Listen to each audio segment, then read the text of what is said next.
Just a couple 30-year-olds, 30-something-year-olds in their sweatpants on New Year's Day. Welcome into the PHNX Tailgate Show, brought to you by the DraftKings Sportsbook app. Producer Emma, if you would be so kind, roll that intro. Saul Bookman, Marcos Deniza Padre, Southbound Community College Cougar, and best of all, a Wildcat from the University of Arizona. Johnny Venerable, Maricopa, Arizona. We have a Denny's and an IHOP. Bo Brock, the Harvard of Maricopa County, Scottsdale Community College, Fighting Artichoke. Shane Diefenbach, North Scottsdale Circus School of Arizona. Honk, honk.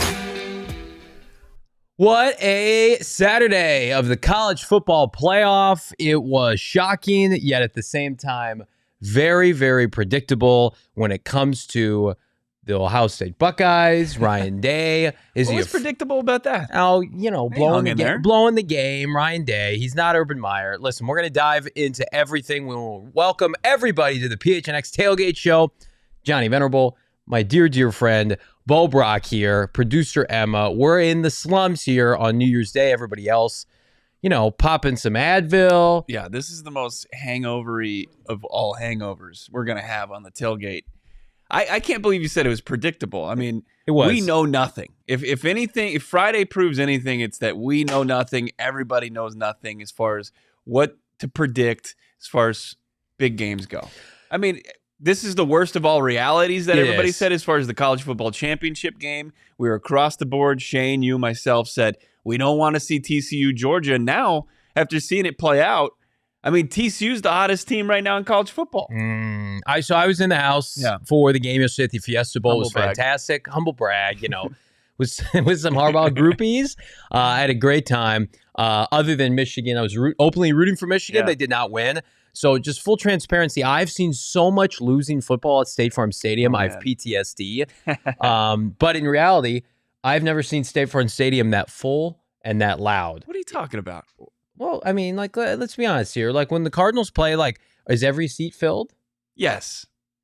You think so when the Cardinals play? I mean, not recently. Yeah. But it feels like in recent memory. The Red Sea does show up, and then it's also supplemented by whatever team they're playing. But yeah. I hear you what you're saying. I mean, it's been too long. It's been a minute. It's refreshing to see some passionate fans, and it's not a knock on Cardinals fans. It's the product on the field.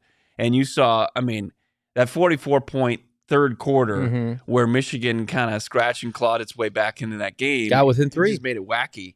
I mean, it was nice to see offensive football for the first time maybe in State Farm Stadium this season. So, I mean, Max Dugan, the TCU Horned Frogs. Yeah. I mean, to count them out, and I was a big part of the people saying that they had no business even being there. You got to like it.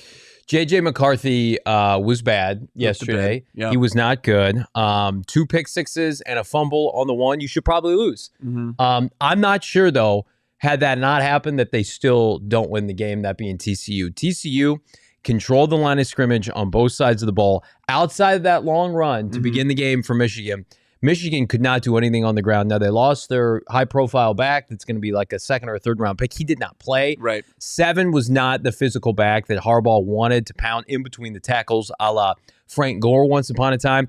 They had no yards after contact on the ground, and it just felt like McCarthy, knowing that he had to throw when he had to throw, and he made some nice plays, but man, TCU just feasted on him. Both pick sixes were incredibly telegraphed, and then you get the ball in the one and you fumble it when you have all the momentum in the world. When you intercept TCU, I don't think TCU is incapable of getting blown out by Georgia. I would like to see them be competitive, but I do think that Georgia is set up the same way as, let's say, Michigan, that they have a limited quarterback, and then you would assume like bigger men up front. But then you look at that game, Bo, not to jump around too much, right? And it's like CJ Stroud and company. They had their way with Georgia's defense, so I don't know what to expect. Yeah, I was. If you're on Team Jalen Carter, you probably are a little disappointed and second guessing yourself a little bit today.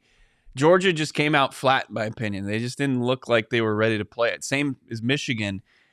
Maybe they'll benefit from a quicker turnaround and not be as kind of stale coming off of almost, a month since their last time kind of lining it up, right, in the SEC championship game. Man, I mean, getting back real quick to TCU, Quentin Johnson, what a player. Yeah. Big physical receiver. He runs a 4.4. But I mean, just the track meet that they put on. Were you more surprised as far as Michigan's inability on offense, or that defense giving up? I know it was aided by 2 pick sixes, but 50 points on the board, I don't think anybody anticipated that. Michigan's offensive line was the most disappointing of any singular unit in that game. They've got, by all accounts, the number 1 center in the upcoming NFL draft, and that's where they got exposed yesterday. The interior of their offensive line, we talked about it, big number 98, 4 sacks yesterday. Like, you would have thought the TCU defensive tackles were like vintage Saban Bama tackles. That's what it looked like watching the game live. Out there. That's right. Yeah. And so that was disappointing. Now, I will say, like, Quentin Johnson, to me, I think entered yesterday as a solid first-round pick. Like, maybe he goes late teens, early 20s. Watching him yesterday and subsequently whatever he's going to be able to do in the national championship game, like, I don't think when you look at him, 6'4", 200-plus pounds, and seemingly can run with those strides like a 4.3. He fits with a 4.4. He's easily a top 10 pick. Wow. And I'm going to go there right now, and you guys know where I'm headed with this. If the Arizona Cardinals, if the Arizona Cardinals talk themselves into a complete rebuild, and you're just taking the best available players, what are we seriously sitting here on the first day of 2023? And you're starting a wide receiver. You're going wide receiver round 1 for the Cardinals. Let's say they you win. need to stop. Let's say how much are you still drunk from last night? Let's say they win one of these next 2 games and they fall to like 7 or 8. If he's the best player, you have to take him. I mean, what was the difference really between TCU and Michigan? The line of scrimmage. Yeah, as far as setting the tone on the offensive and defensive line, they made the plays to win the game. We need more of that as far as we do at the pro level. You can't force it. Don't take the best player. I watched him on 3rd and 7 change the game, breaking a tackle on that slant route, and then just toasted everybody. And Michigan's secondary is good. They were one of the best defenses in the country. On average, had been giving up 5 points in the second half all year. Now, this isn't Minnesota. This isn't, bumblefuck Iowa's offense. He was a specimen yesterday. They could not tackle him. They went with him with the game on the line. He couldn't pick up the first down, but I think Quentin Johnson solidified himself as the top 10 pick. All right, let's go to Ohio State, Georgia. CJ Stroud, Marvin Harrison Jr., we're going to be robbed of them in the Natty. I did not want to see Georgia win that game. Are you more of the mindset that Georgia won it or fraudulent Ryan Day lost it? Can I get like an option 3 on that one? I don't think. Even Kirby Smart said that Ohio State deserved to win it. Right, exactly. No, I do. I don't think it's more on Ryan Day. I mean, the guy, I thought they did a good job putting themselves in a position. The guy missed a long kick. I'm not going to say college kicker from 50 is not exactly. They were up 11 with like 6 minutes left. I understand that. But they made some mistakes. I don't know if I'm going to put it all on Ryan Day. Or it was a mix between Georgia waking up at the right time, making enough plays to win, and then the kid missing a kick. I'm not going to sit there and say the guy who was born on third base, Ryan Day, needs to wear this one any more than anybody else. But I mean, Georgia, they did not really play that. They played horrible. They probably played their worst game of the year. I haven't seen them play that bad in 2 years. So to kind of sneak that one out, to be able to survive and advance after that, if they can come with a better game plan and play at a higher level, look out TCU. But now I'm not sitting here and I'm going to make any kind of prediction right now on TCU Georgia yet. Yeah, it's too early, and I think a bad day for the Big Ten. But I mean, I think we were kind of robbed from Michigan Ohio State national championship like that. This matchup feels, I'm sorry, it's like the great value version of what we were supposed to get. It's the bargain bin. It's like those $3 DVDs at Walmart that you see. That's what this national championship feels like, with all due respect to Georgia and TCU. But you could find like No Country for Old Men in that bin. That's true. There's some Oscar Academy award-winning movies in there sometimes. Some diamonds in the rough. To me, like, if you get a natty, I want to see an NFL quarterback in that game, and we're not going to get one now. Yeah. I am tired of watching Stetson Bennett. Yeah, for sure. Just struggle to play the quarterback position. I know Georgia fans, they'll come at you for that, but come on. Jim Harbaugh, I have an affinity for Jim, but they have not done well in bowl games under his tenure. You think that was his last game, or you think this? That's my question for you. What do you think? Then I'll give you my answer. I think he would. I think he wants to be back in the NFL. I do too.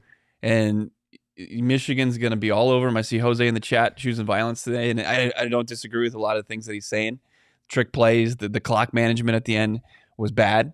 But he's going to be the guy, and he's been the guy to take a brunt of all the criticism, even though he's a great head coach. He is. And he's put them back in the conversation to where they weren't for so long. Yeah. I mean, what was the one guy that they plucked from San Diego State? What was his name? He was a horrible coach for the longest time for Michigan. What was I can't remember. I can't either. He's now like a defensive line coach. I think that now they're considered. They're each year. I mean, back-to-back years, and they're in the college football playoff. That's what you want if you're a Big Blue fan. Yeah. And he tested the NFL waters last year, and the Vikings, for whatever reason, he went looking for NFL jobs last year. I mean, he can go back home once again to a team he played for in Indianapolis potentially. And I'm sure Jim Irsay will give him a blank check. Yeah. I think it's very, very real possibility he's coaching in the NFL ranks. Yeah, I just feel like Michigan made him take a pay cut 2 years ago. That's why he went looking for NFL jobs. He's like, hey, guys, I'm going to take you to the Final Four. I'm going to win the Big Ten, and I'm going to go elsewhere. It didn't work out last year. I think this year, especially last night, like you lose that way. He may have a burning desire to get back to the Final Four, and kudos to him. He's the ultimate competitor. He's got an immense football IQ. He's a true leader of men. But I think that the jobs that are going to be opening up are going to be appealing to him from the standpoint that the Denver Broncos, by a report from Adam Schefter this morning, are going to be major players for head coaches. That's not news, but that's very much of like, he's not going to report to George Payton. Harbaugh would report directly to those Walmart billionaire owners in Denver. That's what the report says. And he would have not Elway either. He just goes bypass everybody. And what I respect most about Jim, it's where he gets his khakis. I mean, it's a match made in heaven, isn't it? Jim does not need elite quarterback play to win. He won with Alex Smith. He won with Kaepernick. I think he could win with a diminishing Russell Wilson. Indianapolis. Well, there was a ceiling to that. Well, Super Bowl. You get to a Super Bowl. You get to NFC championship games. You're not winning. Jim hasn't won a championship. That's not an indictment of him as a coach, though. No, I don't think he's a great coach, and he's going to put you in a position just like at the college level to get that, to hoist like that trophy. He's like a Vrabel in that mindset. Where like, how do they keep winning with this roster and they get the most out of their players? I think Indianapolis would be an interesting fit. That's insulting to Jim Harbaugh. I mean, I think Vrabel's a good coach. I just mean like they win the same caliber way. They wear you down. They kick ass. Would you be an option for the Arizona Cardinals? You'd love it. You would hope that they do their due diligence and cover all their bases. Yeah, I mean, he's a guy that you had on your top 5 list, right? Number 2. Yeah, why not? I mean, you know what? As far as trying to revamp Kyler Murray's game, he's the perfect coach for it. What he's been able to do with less talented quarterbacks, Alex Smith, I think that as far as the talent-wise, Colin Kaepernick, a little bit taller than Kyler Murray, but they comp pretty well as far as their skill sets go. I think Kyler's maybe a little bit more accurate. So, yeah, that's exactly what you would want. But I just don't know. It doesn't match up, in my opinion, as well as you'd like. Yeah, like Michael Bidwell would have to be blown away by Jim, the person, and not feel threatened by him. Jed York is a kind of a Weasley owner for San Francisco, and Jim made him feel like a less of a man. And like, can Michael Bidwell have enough, I don't know, self-awareness and confidence in himself that like, this is Jim's personality, and it's I have to be ready to roll with somebody who has the bravado to come in here and maybe be critical of my operations. Yeah. Like the Cardinals are not, and we'll get to this in our last segment, but the Arizona Cardinals are not a buttoned-up franchise right now. Right. And so whomever comes in, whether it's Sean Payton, Jim Harbaugh, whomever. Do you get a little concerned it could be like an Urban Meyer situation? Like, no, I'm saying like Michael Bidwell needs to be able to take his medicine. Like somebody comes in here and points out all the problems with his franchise. Like, oh, I'm paying you $10+ million a year to point out my flaws. Right. You don't need a yes man. You had a Keim yes man and a Kingsbury yes man. That's how you got to this point. You have to be somebody has to come in and tell you what's wrong.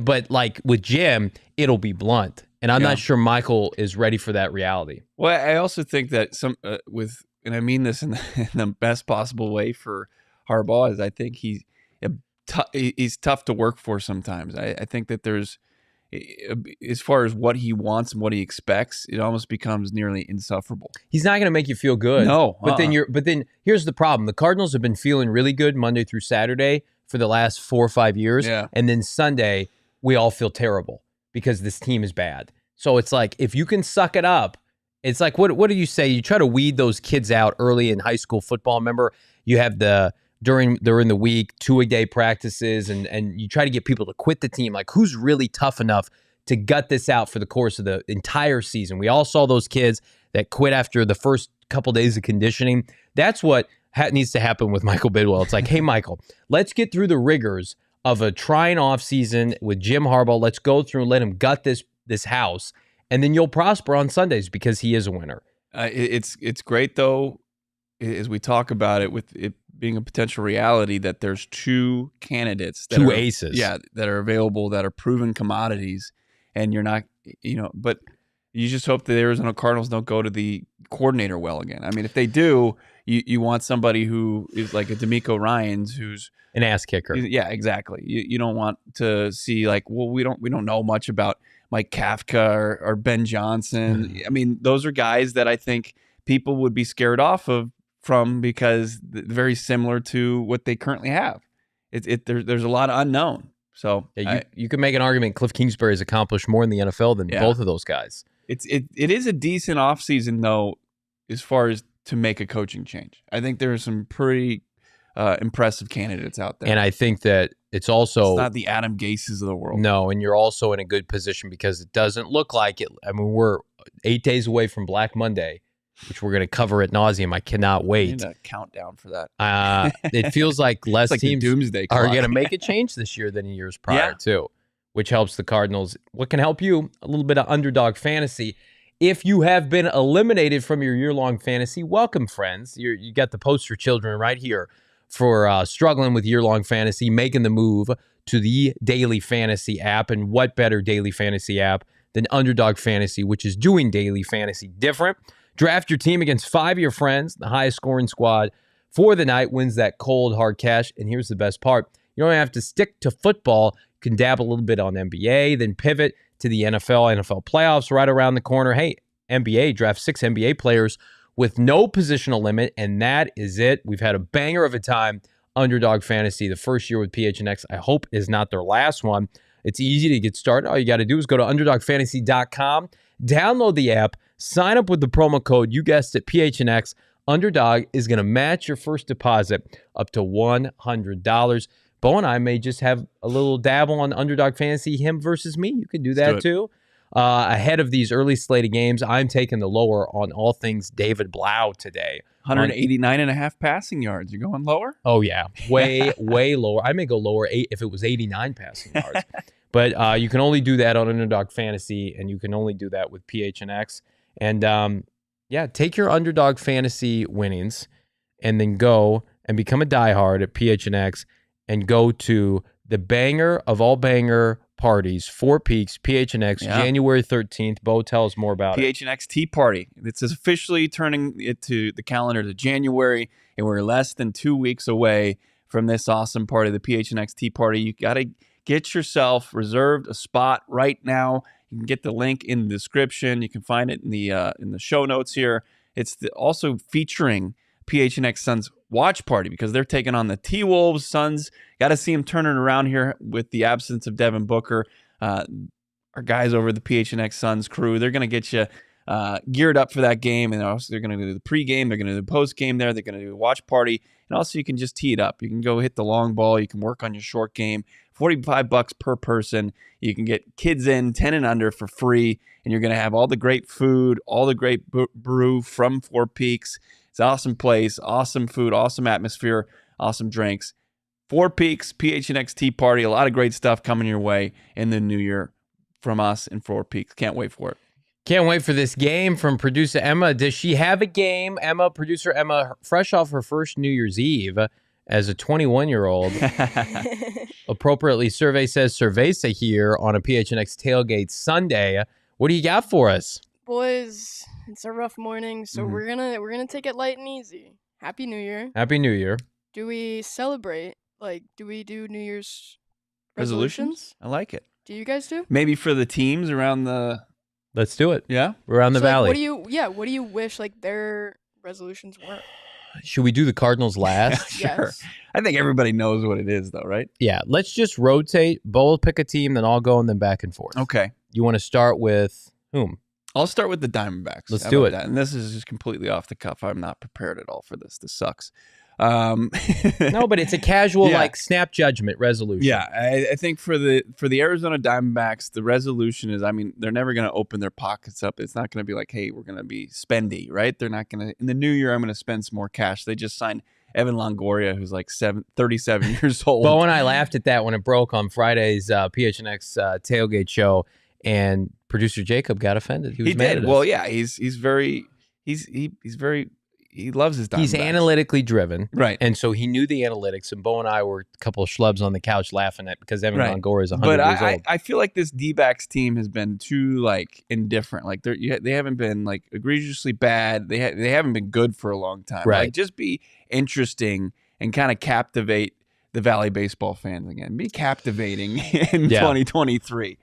I love that. Mhm. I'm going to go Phoenix Suns on PHNX Suns, and I'm going to say step the fuck up and make a move. Get a perimeter shooter all-star. Stop screwing around. Stop dicking around thinking that this core that you have is good enough to win a championship. It's not. I'm more forgiving if they make a trade that doesn't work out, but they went for it, because Devin Booker is in his prime right now. He is a top, I believe, 5 to 7 player in the NBA, especially from a scoring standpoint. He and DeAndre Ayton need help, and I am done waiting on Mikal Bridges and Cam Johnson and company. Chris Paul is completely washed. Go out and trade picks for a Bradley Beal-esque type of shooter. Ooh. Why are the Lakers rumored for Bradley Beal and the Phoenix Suns aren't? Go and get some firepower, because it feels like the West is wide open for them to win it. It looks like Golden State's going to take another step back this year. They may not be able to beat the Celtics or the Bucks, but you ought to be able to run roughshod with another perimeter shooter in the West. So step up, make a trade, and go for it. I feel like the Coyotes are doing the rebuilding right. Yep. You know, we haven't seen it done correctly in the Valley from any of the organizations, but like completely bottoming out, kind of tearing everything down and building it back up. And they've been fun to watch. They continue to own the Maple Leafs. Our PHNX Coyotes crew are doing a great job this season. We thought there was going to be more pack therapy needed this season. No. And there hasn't Cards been need much more of it. therapy than them. Yeah, exactly. And it's a fun team to watch. And but stay steady, stay on track, stay with the rebuild, Stay the course. and continue to hopefully get in bed with Bedard. Love to see it. Hopefully in the new year they'll get a little bit more lottery luck, and maybe they can find themselves with just a generational talent. I'll go a little ASU Sun Devils Okay. here with Mr. Kenny Dillingham. And I just, my New Year's resolution is keep doubling down on what you're doing, get people excited about this program through social media, continue to be aggressive, because I think that, at least from my standpoint, our relationships with DMVR, you're going to be compared to prime time at Colorado, because I think ASU's a better job than Colorado, and you could have had Deion Sanders. So I think there's immense pressure on the ASU coaching staff to win next year, because there's no rebuild year for primetime. He's going to come in and expect to win next year for a program that has no standards. ASU, Herm Edwards, that we've got the bad taste out of our mouth. You need to continue to be active in the transfer portal. I expect 8+ wins next year from this team, especially in the diminishing Pac-12. U of A hoops beat the Sun Devils yesterday. Yep. It was a great game. It was a comeback that kind of fell short for the Devils, and U of A is poised to make a deep run in March. Yeah. And hopefully let's see it. It's been far too long. You love what Tommy Lloyd's doing in just his second season. Now he retooled that roster. They got the bigs. Hopefully they'll get the shooting to do it. The defense is there. I'd love to see a deep run by the Wildcats. Am I going to say Final Four? I mean, their goal should be that lofty. I need to see Mike Luke in the Final Four. That's what I need to see. Iron Mike. Phoenix Rising, my New Year's resolution is to watch and be educated more on soccer, because I don't. But you got the bug, though, from the World Cup, I'm sure. No, I got the Oh, bug come from on. our Phoenix Rising crew that does a phenomenal job. Producer Emma on the side teaches me about soccer in between halves when we're watching the early slate of games here at the PHNX studios. But if you want to get educated on the best soccer team here in Phoenix, check out our Rising Crew. That's my New Year's resolution, to consume more soccer. So I'm giving you the crescendo here. We're not going to hit the Mercury real quick? Oh, yes. Go ahead with the how Mercury. many more years do we have left for the GOAT? We got to continue to appreciate Diana Taurasi. And I think hasn't Griner said that she wants to play this season? Yeah. Yeah, let her play. That's going to be to get the gang back together. And I think this final run potentially from this Mercury crew that we've seen for so many years, it's going to be fun. But you have to appreciate it, right? You got to go out and watch games. You got to watch PHNX Mercury when we get back, when that show comes back in the new year. But to appreciate in 2023 some of the best women's basketball players of all time. And you remember that now, if the new owner of the Suns now owns the Mercury, is that correct? Yep. So we got quality ownership all around for both basketball teams. Quality ownership. We don't know. I think so. We think, right? It's an upgrade by default, right? Yeah. It's a lot. It can't be any worse. You get the crescendo. Well, we can share it. Okay, let's tag team. The Arizona Cardinals New Year resolution: suck less, burn it to the ground, be better, grow up, don't be embarrassment, get out of the headlines for the wrong reasons. Change. I think the bar is so low. Michael Bidwell will be applauded if we're sitting here a week from Monday and he just guts everything. You're Ryan Day. You're starting on third base. You've hit a triple. Yeah, it's not too bad. I mean, but change should be the word of the year. Yep. For them, and good change in 2023 for the Arizona Cardinals. We'll see. As you said, 8 days away. We'll see how they because it's going to come quick, and the moves are going to have to come quickly as well. You can't drag your feet here. You can't say, well, we'll see, if Stevie Boy comes back from his health-related absence. No, you got to move on in the front office, and you really have to move on as far as the head coach. Change has to be the big key for the Arizona Cardinals because you're locked in with Kyler Murray. He took a massive step backwards in 2022. 2023, the change has to be surrounding Kyler with the right coach to get him back on track. And if he gets back on track, we know what he's capable of. This team can get back on track with some pretty good moves in between. You can get people excited with a lot of change, and it doesn't even have to start to take shape. And in terms of wins next year, you can get new uniforms, new head coach, new GM, new players all around, and you're going to get some increased patience because Valley fans, Cardinal fans are a patient bunch because they know what progress looks like. This is not progress this year. This is the opposite. You guys need to be progressive, by the way. Check out the Game Time app. Save up to 60% on tickets when you buy them last minute. It's the best way to support us using the link in the show notes. I was checking out Game Time for Fiesta Bowl yesterday. Cheapest tickets on the internet, bar none. If you're going to be in Inglewood, California, you're going to check out the national championship in a couple weeks. Check it out on Game Time. Coyotes tickets, Suns tickets, concert tickets, whatever you want. Game Time is where it's at. Again, check it out in the show notes. You won't be sorry that you did. You're also not going to be sorry when you're dabbling with the DraftKings Sportsbook app. Download the app now. Sign up with promo code, you guessed it, place PHNX, place a $5 pregame moneyline bet on any NBA team to win their game. You get $150 in free bets if they do. It's not the spread. Go tap that app on the money line bet for any NBA team. $5 is going to net you $150 in free bets. It's one of the best promo code deals that we have done all year. That's promo code PHNX only on the DraftKings Sportsbook. Minimum age and eligibility restrictions apply. See show notes for details. And that brings us into our next segment. Tap that app, prop, lock, and drop it with my guy, Bo Brock. And this is a sneaky good slate of games, both from a playoff standpoint and a precious draft pick standpoint. Draft standings. We're going to get into draft standings in the final segment, talk about all the implications should the Cardinals lose today with whatever's called David Blau. But your prop of the day, Bo Brock, what do you like? I'm looking at the Atlanta Falcons rushers Smart, out there. smart. Tyler Algier, rookie running back at a BYU. It's kind of a high number at 74.5, but I think that they tap into it. I just want to stay away from Desmond Ridder. I'm not confident, even with the Arizona Cardinals defensive secondary in shambles. No Budda Baker, no Antonio Hamilton, no Marco Wilson. Byron Murphy's IR. Is that bad? I mean, who's going to be available? But also this rush defense. It hasn't been terrible. It really has been decent. It was good against Tampa. Really good against Tampa. Yeah, but Tampa's offensive line was in shambles. But Tyler Algier, I think he's 74.5. I'm going to take the over on that.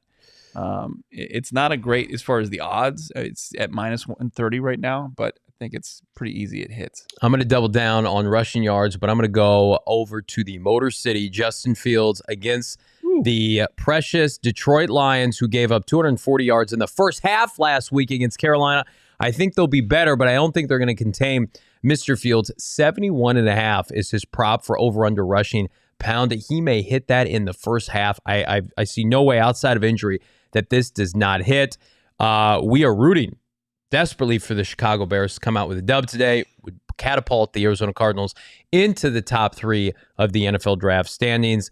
So that is my prop of the day. I'm going to pivot to my lock. I told you on Friday, you looked at me like I had 3 heads. The Denver Broncos plus 12.5 against the Kansas City Chiefs. You fire your coach, you get embarrassed on Nickelodeon. I think you come out and you at least be competitive. I don't think they're going to get blown out. Kansas City has shown to be a little mortal at the end of the year. They almost lost to Houston in overtime. Denver's got some real players defensively. Jerry Jeudy's back. I think Russell plays his best game of the year. I think he's hearing all the heat. He was embarrassed. He was humbled this week.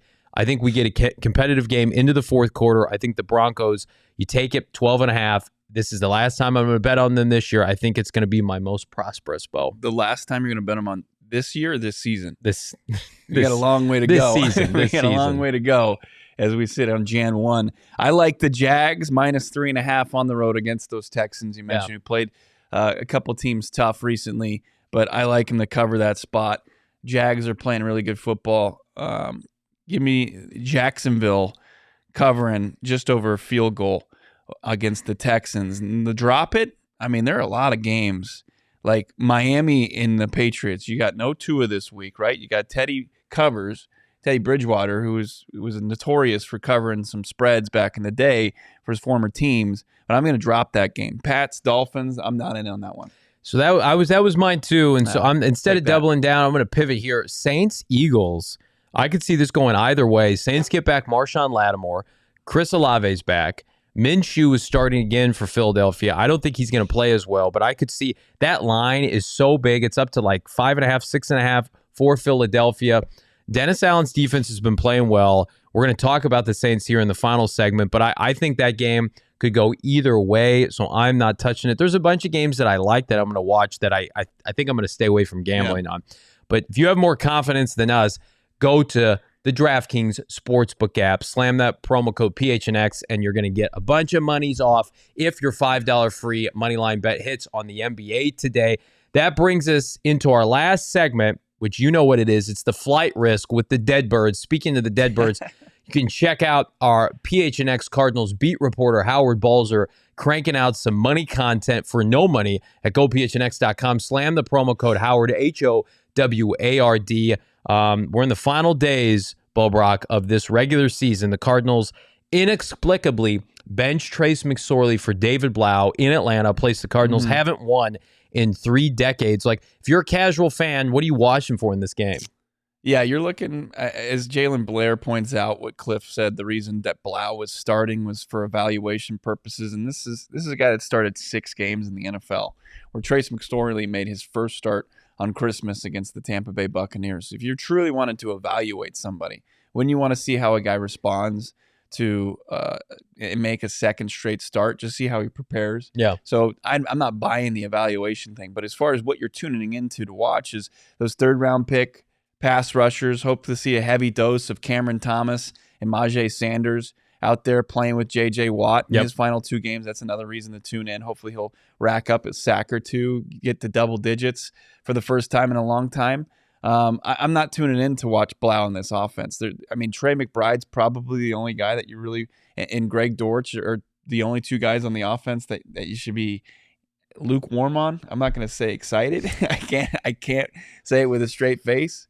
So, I mean, you're looking at this game just to watch the Cardinals for 2 more weeks because, you're going to be itching for it come March, while we're leading up to the season and wait for training camp to kick off again. So you get to watch your favorite team play and hopefully be competitive but lose. Yeah, it's tough because we want to see these young players do well. But when the ownership, by and large, is telling you in not so many ways that they would rather see David Blau play in turn to lose games for draft picks, like how should you feel as a fan? You should say they've got their eye on next year. So should you too? And I think you mentioned it. Trey McBride, Cameron Thomas, right? Majay Sanders, they're the future of the Cardinals. Hopefully Keontae Ingram as well. Yeah, maybe he gets some touches today. I asked Cliff, I was like, hey, are you going to change James Conner's workload? Because if you look at his snaps the last couple of weeks, he's in the 90s, right? I mean, he's the workhorse outside of that stupid pitch play that poor, Keontae Ingram was just phone. Set up Put to Keontae fail. in there. Right.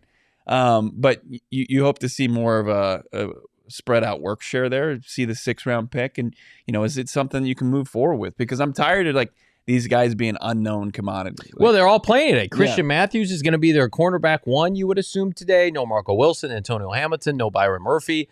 Yikes, that's a little scary. If Desmond Ridder can competently throw the ball to Drake London, that's going to be a problem. Here's what I will also say. The Arizona Cardinals, to me, are in a position right now to wipe the slate clean no matter how they finish the season. So you can't be frustrated.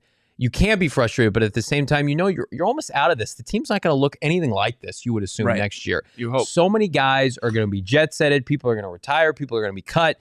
And that brings us into the 2023 current NFL draft standings from producer Emma's extraordinary, well-made draft graphic that we've got. The Arizona Cardinals right now, 4th overall at 4-11, right behind the Denver Broncos. Now, if you're scratching your head thinking, why is Denver ahead of the Cardinals? They beat them head-to-head. It's strength of schedule. So stupid. Here are a couple things to keep in mind. Okay, Houston plays Jacksonville today. Jacksonville says they're gonna play, even though this game doesn't really matter. The division's on the line next week. Lock. Good sign. Houston has been feisty lately. Yeah. Here, listen to this. If they win today, you know who they get next week? The Chargers, who might sit players. Yeah. Getting ready for the postseason. Chicago could easily go into Detroit and win. Cardinals have a worse strength of schedule than Chicago. They would leapfrog the Bears. The Broncos. Nobody thinks the Broncos are going to beat the Chiefs today. However, next week, I think they have a team that is also I think they've got Indy next week in the finale. Yeah. So it wasn't a 2% chance at the top. Yeah, pick? I'm just looking to get in the top 3. Yeah. It's getting a little greedy, but I'll take it. I mean, because there's 2 non-quarterbacks that are in the conversation. Now, you can say what you want about Jalen Carter. He's going to be one of the top prospects. He'll be all said and done. So, you just kind of you get a little closer to getting a big impact maker. If I put you on the spot right now and I said the Cardinals lose their last 2 games, where are they picking? Yeah, I think they can easily get to 3. I think they're top 3 too. I think Chicago, Denver's going to win a game these last 2 weeks. Chicago is one of those teams where they're fun to watch, and the guys are still playing. There's a lot to play for. Obviously, they were out of it a long time ago. But when you have a player the caliber of Justin Fields, like you have the chance to win games down the stretch. So it's not like they're not starting David Blau at quarterback. The Bears get the Vikings, and then the Bears get the Lions, and they get the Vikings. The Vikings, if they win at Lambeau today, they lock up everything. Yeah. And then they put away the Packers, and they could be sitting people in Chicago next week. And then, of course, we talked to you about Houston. Houston wins today. Lovie Smith's trying to save his job. All bets are off. That would be an incredible turn of events for the Arizona Cardinals. Could they leapfrog the Houston Texans? Because Houston may feel like we like Bryce Young, and we like CJ Stroud. Yeah. Like we don't need to tank there's no Caleb Williams in this draft. And so, yeah, but if you can get ahead of the 2 teams that are ahead of you right now, Chicago and Denver. Yeah. It really stinks with that Denver pick too, because it's Seattle. I think that's the toughest part to stomach right now. I mean, the Bears have their pick, and the Bears have needs everywhere, but the Bears could easily take the tackle from Northwestern. They talk themselves into that. They could take Quentin Johnson. Yeah, they could. That'd be a bold move for the new regime Go there offense, in Chicago. But protect yeah, Justin for sure. Fields. And Denver with Seattle Seattle has a lot of the same needs as the Cardinals. They need a defensive tackle. They need a pass rusher. The only kind of wild card is would they take a quarterback? So that's why it's imperative for the Broncos to win the finale, and I think that they can. Regardless of what happens, if the Cardinals move up or they move down or they stay put, Sean Payton reportedly going to cost whichever team wants to hire him first-round pick. Yeah.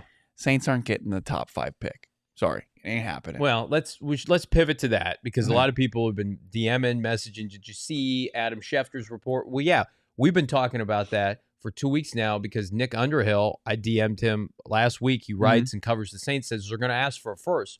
Well, no shit they are. Of course they are. And then they're going to get something lesser than a first. Yeah. And if you're Michael Bidwell, all you have to say is if there's a team in the 20s that's offering a first-round pick for Sean Payton, you can say, hey, I've got a second, which is a top 40 pick this year. I'll give you a second next year. That's better, in my opinion, than a first this year. Right, but the Saints aren't going to hold. I'm going to maintain this. They're not going to hold Sean Payton hostage.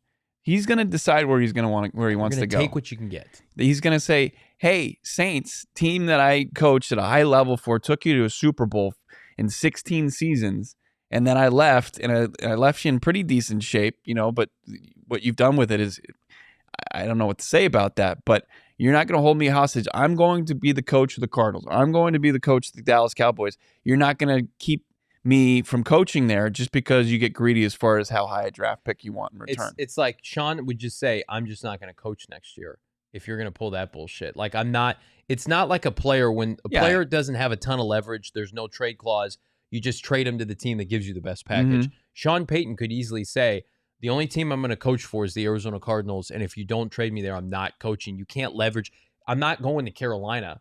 I'm not going to Houston. I'm going to the Cardinals. Okay, make a deal with the Cardinals. But they're putting this out there, Bo, to try to drum up some leverage. Sure. It's the same reason why they leaked it to Mike Florio, that it's the worst kept secret that he's going to be the Saints coach next year, that being Sean Payton, when in actuality, I mean, they're not firing Dennis Allen. So they're trying to drum up a market. Good for them. And I've maintained the mindset. I know you have a different theory. I'll let you explain it here in a second. But like I have no problem giving up a high 2 for Sean Payton.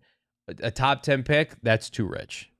This roster is pretty depleted of talent, this Cardinals roster. And it's been far too long that they haven't found in the first and second round talent and impact makers. Like, you need to hold on to your assets. And it's absurd to think that a coach that retired and doesn't want to coach in New Orleans another day, that you're going to get something as high as a second round pick. It's silly to me. Well, my pushback, though, is Sean Payton and Mickey Loomis, but Sean Payton maybe and Jeff Ireland will find undrafted free agents and late round picks to contribute, something that Steve Keim could never do. Right. And so it's like I can stomach. It's tough. I can stomach giving away a top 40 You're pick. Exactly the executive that the Saints want to deal with. That's like, oh, okay, cool. Starting at a first round pick worked. I have. And What Jerry Jones said, I've never regretted paying a premium for a premium. That's what you're paying for. This isn't. You're not paying for an unknown here. It's plug and play. It's Sean Payton. He sells tickets by himself. A third round pick is still really good, and you'll have an extra third round pick. As far as the losing out on Christian Kirk and Chandler Jones. I have Sean Payton. I'm not. I mean, the draft is important. Obviously, the Cardinals have sucked at the draft for far too long. But unless you're confident, like, hey, we can trade down and get more assets with this other pick, this top pick. And well, here's the problem for the Saints is like, what playoff team that's going to be picking in the first is gonna fire their head coach to give them a first round pick? Right. Who's like Dallas could do that, right? Well, but we're all assuming that the Cowboys are keeping McCarthy because, like, I think this conversation becomes moot in a lot of ways if the Cowboys fire McCarthy, because then they're hiring Sean Payton. Yeah.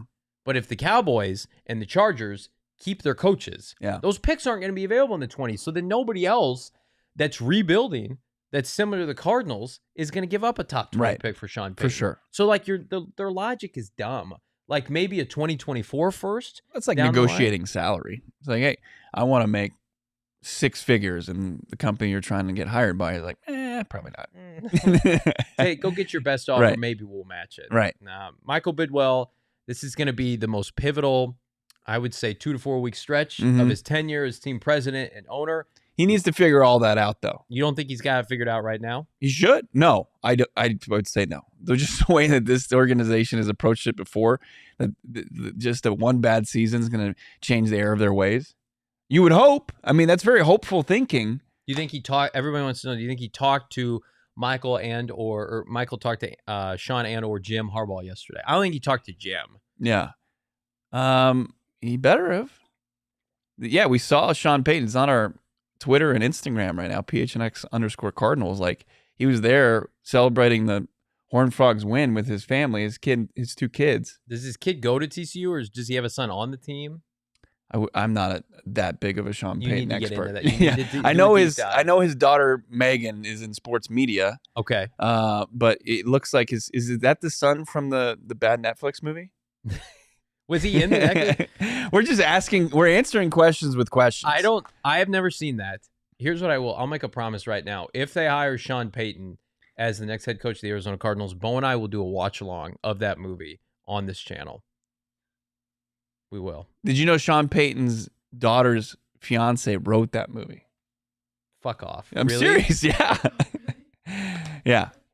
And talk about one of the all-time upsets when you see Sean Payton's daughter, and then you see her fiance, and you're like, guy better be a really good writer.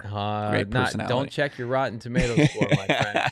Check us out on the PHNX Cardinals halftime show. Myself, Bo Brock, the great Frank Sanders. You just walked in. I wish you would have popped over here and said hello. Extra Frank is always great, Frank. Mm-hmm. Then we've got the PHNX Cardinals post-game show immediately following this dumpster fire in ATL. Man, how about that crowd in Atlanta yesterday, and then watching Desmond Ridder and David Blau today? It's quite the contrast. Look, let's set the appointment right now. We're not breaking down Blau's game. I already did that too much on Friday's episode. Yeah. But we will say we're gonna determine what type of pick or how high of a pick it's a draft is a deal breaker yeah. for Sean Payton. And then where do you pivot to? We're going to have updated draft standings for the Arizona Cardinals. We're going to talk Sean Payton, rumors, Cliff Kingsbury. You know he's going to look sad and dejected, that post-game presser. Do not miss it. Myself, Bo Brock. We got to play better. We got to coach better. We got to do a lot of things better. PHNX, new year, same PHNX that you've come to know and love. We love all of you. We're back at halftime. For Bo Brock, Johnny Venerable, producer Emma. See you later.